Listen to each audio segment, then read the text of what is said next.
Morena, it's Mrs. J. This is the Terrible Greedy Fossifoo. The creatures of the great green forest loved their home. The trees were covered with delicious fruits, the bushes were bursting with juicy berries, and everyone lived happily together. That is, until the Terrible Greedy Fossifoo arrived. He had come from far, far away, crashing over mountains, flattening grasslands, stomping through lakes and rivers, and now he was hungry. The forest had always provided plenty for all the creatures, but now they could only watch as the greedy Fossifoo helped himself to everything he could find. Soon there was nothing left to eat in the whole forest, but the Fossifoo was so greedy that still he wanted more. And now he was angry. "Watch this," he roared, and he tore a tree right out of the ground. This made the Fossifoo feel much better, so he tore up another, and another, and another. "Aren't I big?" he bellowed, but nobody heard. Everyone had run away. Soon the Fossifoo had torn up every last tree in the forest, and now he was hot. "Watch this!" he boomed, and, to cool down, he jumped right into the lake with a gigantic splash and emptied it. "Aren't I clever?" he bellowed, but nobody heard. All the fish had disappeared. By this time the Fossifoo had bashed, crashed, munched and splashed, and now he was thirsty. "Watch this!" he yelled. Then he reached up into the sky, grabbed a rain cloud and rang it out, right into his enormous mouth. Then he emptied all the other clouds, just for fun.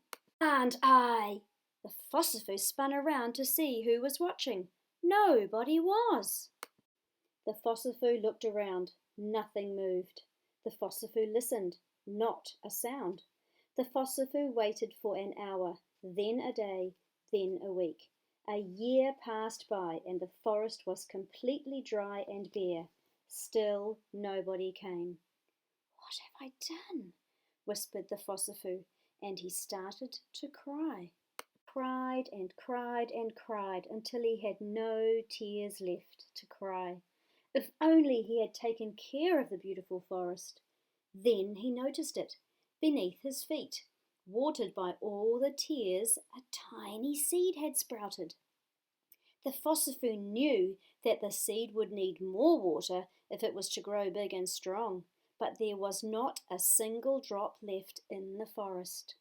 So the Fossifoo leaped up and raced to the faraway mountains, where he carefully gathered clouds from the mountain tops and hurried them back to where the forest once stood. There he gave each cloud a gentle squeeze and out poured the rain. One by one, other seeds hidden in the dry earth began to sprout. Cared for by the Fossifoo, some seeds grew into tall trees and began to bear fruit. Others blossomed into bushes bursting with berries. By now the Fossifoo was very hungry, but this time he didn't guzzle all the fruit and berries.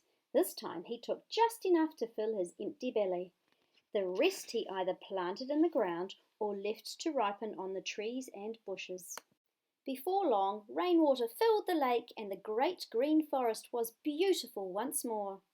There was just one thing missing: the forest creatures.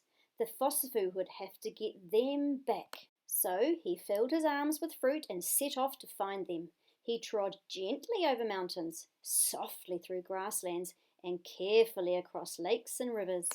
Everywhere he went, he told the creatures that he found how lovely the forest had become. He tempted them with his tasty treats, and he promised never to stomp or bash or crash ever again. One by one they followed the Fossifoo home, and now he was happy.